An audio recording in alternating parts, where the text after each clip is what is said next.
O sul do Brasil é uma terra de campos abertos, lagoas frias e florestas fechadas, onde a luz do sol mal consegue entrar. Uma terra moldada por povos que trouxeram consigo histórias da Europa, da África e das nações indígenas. Histórias que se misturam com o barro, com a neblina e com o silêncio das noites gaúchas. E nesse silêncio, algo sempre está à espreita.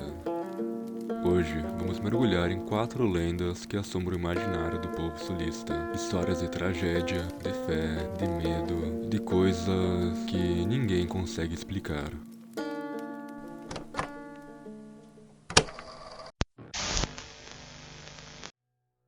No litoral norte do Rio Grande do Sul, entre os municípios de Osório e Santo Antônio da Patrulha, existe uma lagoa de águas escuras e frias. Ela se chama Lagoa dos Barros e às suas margens corre uma das estradas mais movimentadas do estado, a BR-290, conhecida também como Freeway.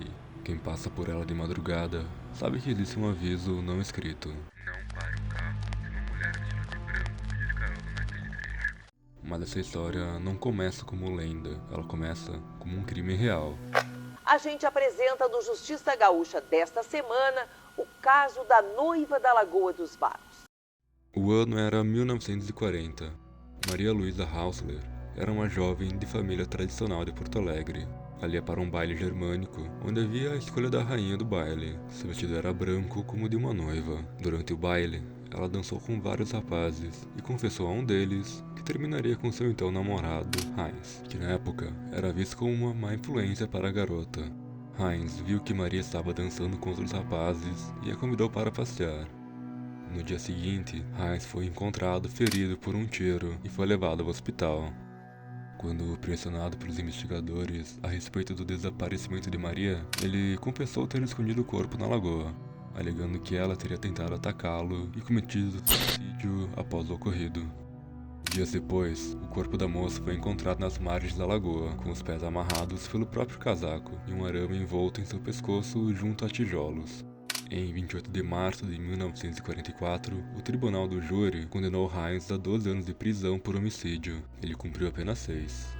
A lagoa guardou o segredo do que realmente aconteceu naquele dia. Maria Luísa foi sepultada no cemitério evangélico de Porto Alegre ao lado dos seus pais. Mas ali, às margens da Lagoa dos Barros e ao longo da Freeway, alguma coisa permaneceu.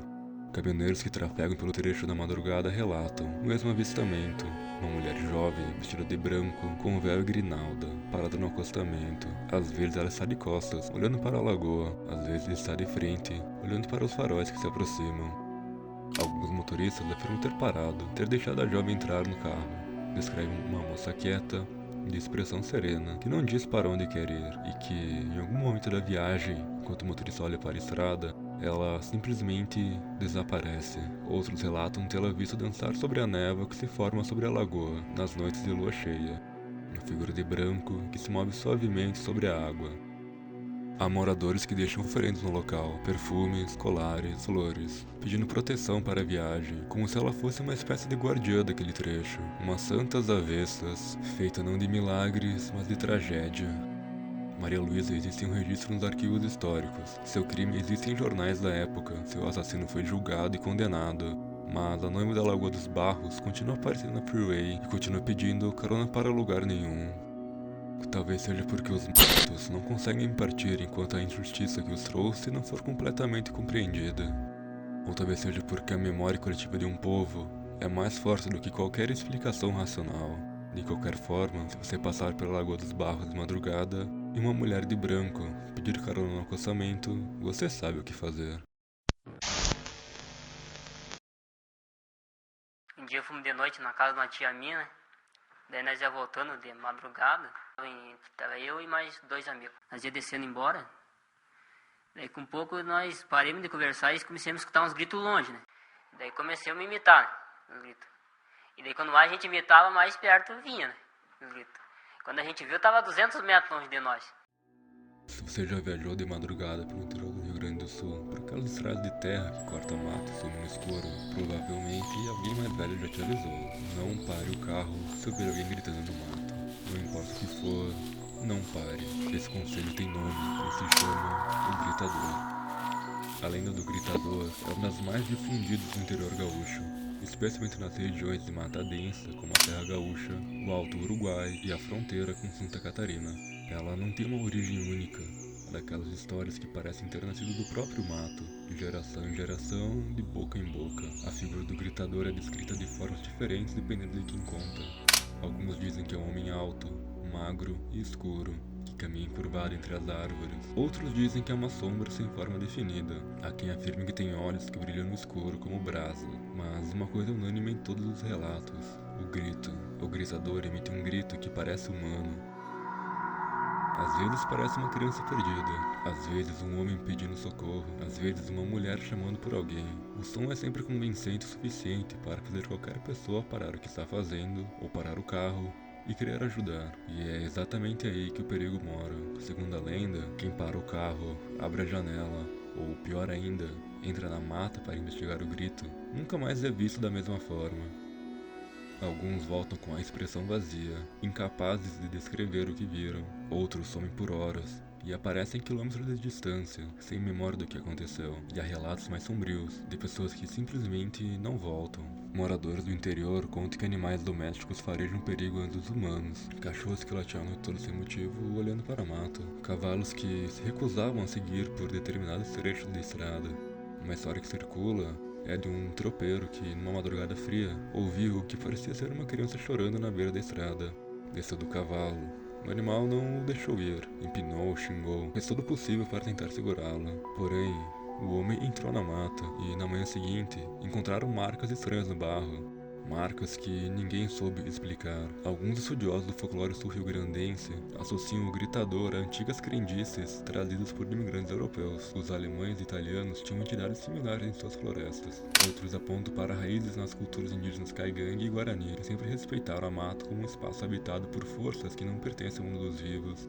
De onde quer que venha, a mensagem do gritador é clara. Há coisas nessa mata que não devem ser encontradas, mas algumas delas sabem exatamente como te chamar. Daí nós paramos de gritar e corremos até em casa. Daí chegamos em casa e contemos, né? Disse, não, é o gritador tá perseguindo vocês. Não foi só nós lá, né? Muitos viram na beira do rio.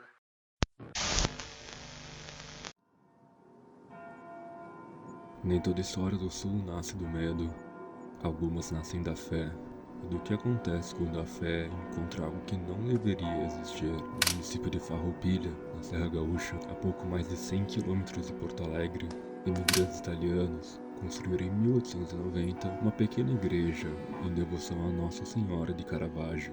Com o tempo, aquele lugar se tornaria um dos santuários mais visitados do país, recebendo entre 15 e 20 mil fiéis a cada fim de semana. Mas antes da fama, antes das multidões e das promessas pagas, essa mesma igreja foi um palco de um ritual que a maioria dos guias turísticos não menciona. Santuário de Caravaggio, o chamado Espaço Livrai-nos do Mal, é como um memorial do exorcismo.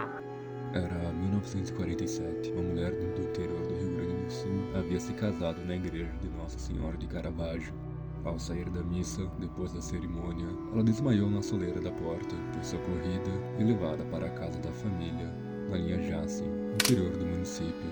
Segundo documentos históricos preservados pela igreja, a jovem apresentava depressão profunda, melancolia crescente e comportamentos cada vez mais perturbadores. Ela se escondia pelo matagal da propriedade, fugia angustiada sem destino. Começou a proferir blasfêmias em público, com a voz alterada, uma voz que não era dela. A família sabia o que havia acontecido. Antes do casamento, o ex-noivo da mulher, rejeitado por ela, havia proferido uma maldição ao ser abandonado. Suas palavras foram precisas. No dia do seu casamento, acontecerá algo de estranho com você. E realmente aconteceu. O padre Teodoro Portolan tomou ciência do caso e se colocou à disposição do bispo Dom José Barea para realizar o exorcismo. Ele estava convicto. Aquela mulher havia sido possuída pelo demônio. A Igreja Católica permite o exorcismo, mas exige um protocolo rigoroso. O ritual deve ser conduzido por um sacerdote com autorização expressa do bispo. E antes disso, a pessoa precisa passar por avaliação médica para garantir que o que se vê não é doença ou transtorno mental. Tudo isso foi cumprido. A preparação durou dias. A primeira medida foi uma vigília de 3 dias com orações no interior do próprio santuário, rezas do rosário, exposição do Santíssimo Sacramento, com a presença de 4 irmãs. Padre Teodoro, por sua vez, foi orientado a se recolher num convento em Garibaldi, município vizinho, para fazer um retiro e uma confissão. Segundo a tradição bíblica, o espírito maligno só é expulso com muita oração e penitência. Só então, a mulher foi trazida ao santuário. Ao entrar na igreja, ela proferiu gritos com uma voz masculina. Foi preciso de 5 homens para contê-la. O padre Teodoro esperava no interior, mas o ritual não pôde ser feito ali. A mulher estava em fúria. Jogava-se no chão, se arrastava sobre os bancos da basílica. Por segurança, ela foi conduzida à força a uma das sacristias ao lado esquerdo do altar, uma sala pequena, escura, de paredes grossas. A cerimônia durou cerca de 8 horas. O padre Teodoro, com seu livro de ritual em latim, o mesmo que ainda pode ser visto naquela sala, conduziu o exorcismo com a presença de 4 irmãs. Houve diálogos ríspidos entre o padre e o demônio, acusações, resistências, horas de orações e ordens para que o espírito maligno deixasse o corpo daquela mulher, até que, esgotada, ela desmaiou. Mas algo continuava rosnando. O padre colocou um crucifixo no peito da mulher e pronunciou as palavras finais do ritual.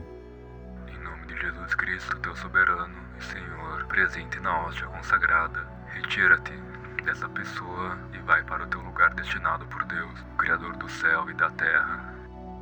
A mulher então despertou. Atordoada, apontou para a janela da sala e disse que o demônio ainda estava ali, naquele canto, e pediu orações. O padre Teodoro borrifou água benta no local apontado por ela, e o demônio fugiu pela janela.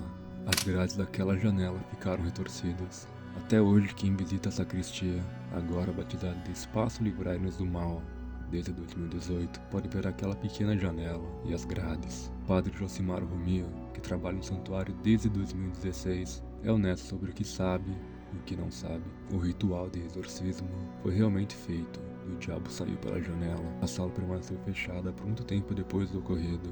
As pessoas falavam em voz baixa sobre a janela e sobre as grades retorcidas. E o santuário de Caravaggio seguiu recebendo seus milhares de fiéis a cada fim de semana. A maioria sem saber o que aconteceu naquela sacristia escura, um dia qualquer de 1947. O exorcismo de Caravaggio não é lenda inventada, está documentado.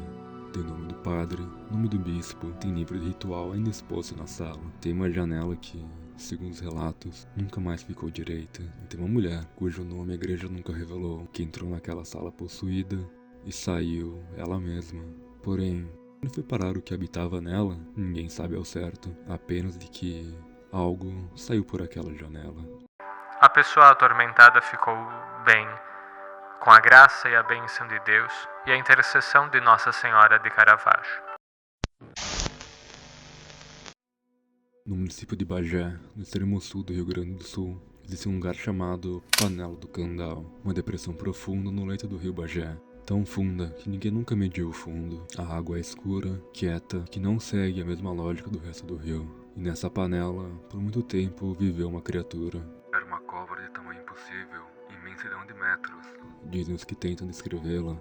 Tão grande que quando entrava nas águas, formavam-se ondas no rio, espalhando-se pelas 2 margens. Uma cobra de um olho só, e com o poder de um bicho que não pertencia a esse mundo. Porém, há algo que torna essa lenda um tanto quanto diferente de todas as outras. A criatura era mansa, alimentava-se de raízes, frutas silvestres, folhas, mel tirado dos ocos dos troncos. Nos dias de inverno, quando o sol baixava com aquele calor gostoso do pampa, ela se estendia nas pedras e ficava imóvel, aproveitando o mormaço. E os índios da região, os bugres, como eram chamados, vinham brincar com seu dorso, crianças que subiam nela como se fosse uma canoa.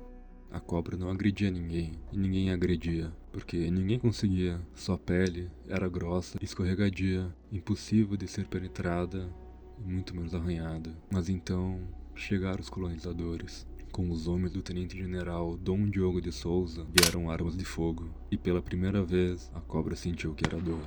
As balas de chumbo faziam que as flechas não conseguiram. Feridas, ela então recuou, deixou os cerros abertos e se refugiou nas profundezas da panela do Candal. Mesmo não agredindo ninguém, era caçada pelos homens do tenente-general Dom Diogo de Souza. Por isso, ela veio morar na panela do Candal. O aldeamento foi crescendo. A população se multiplicou e a poucos metros da panela levantaram uma capelinha de torrão e palha, com a imagem de São Sebastião. A cobra estava encurralada. Quando o rio Bagé enchia nas chuvas, as torrentes invadiam a toca dela, quase a afogando. Os moradores a descobriram ali e foram atrás. Queimavam um esterco de vaca com ramos verdes na entrada da toca para fumaceá-la, enquanto esperavam com suas armas prontas que a cobra saísse de sua caverna. Matilhas de cachorro entravam na água para caçá-la. Lanças de facas abriam chagas em sua carne que não mais cicatrizavam. Dias, semanas, meses de perseguição. A criatura nunca havia atacado ninguém. E então, um dia, a mansidão acabou. Com as entranhas roídas pelo jejum e as chagas infestadas, ela enlouqueceu. Num bote rápido, capturou com seu corpo uma carroça com 2 cavalos e o rapaz que a guiava, e os arrastou para o fundo da panela. Depois, veio para a superfície e foi enfrentar todos os que viessem. Travou-se então a batalha que a memória de Bagé nunca esqueceu. A cobra em meio corpo levantado, de goela aberta, mostrando as presas maiores que os punhais. Enrolava os homens pelo tronco e quebrava suas espinhas. Lanças se entortavam no seu couro, garruchas disparavam e ela continuava de pé. Chegou a invadir a própria capelinha durante um ofício fúnebre, destruindo as portas, apagando as velas em pleno velório. Mas a batalha teve um fim. Um rapaz, em vez de fugir, esperou que a cobra baixasse a cabeça, com um pedaço de sua lança quebrada, furou seu olho, arrancando-o. Agora, cega, a cobra errava os golpes. Sentindo-se perdida, jogou-se de volta à panela do candal. As águas do Bagé explodiram para os 2 lados, e ela desapareceu nas profundezas. Mas a história não termina aí. Dizem que a cobra, já não tão mansa, escavou um túnel subterrâneo a partir da panela do candal. Um túnel longo, passa por debaixo de toda a cidade de Bagé e tem saída na Lagoa do Umbu, longe da perseguição dos homens. E nesse túnel, indo de um lado para o outro, vive até hoje a cobra grande, suas cicatrizes e a sua antiga raiva. Há momentos em que ela fica brava, corcoveia dentro do túnel com força, e quando isso acontece, as paredes da casa de Bagé tremem levemente, a terra resmunga. A cobra da panela do candal, uma criatura mansa que os homens transformaram em monstro, que ainda hoje dorme mal debaixo da cidade e que, de vez em quando, os fazem lembrar que ela ainda está lá. Se a cobra existe, como diz a lenda, ela pode estar por aí, em qualquer lugar. Se você gostou do vídeo, deixa o like, se inscreve no canal e comenta aqui embaixo qual dessas 4 lendas você achou mais assustadora. Se por acaso você conhecer alguma lenda da sua região, deixa aqui nos comentários que eu vou ler todos. Muito obrigado pela sua presença e tenha uma ótima noite.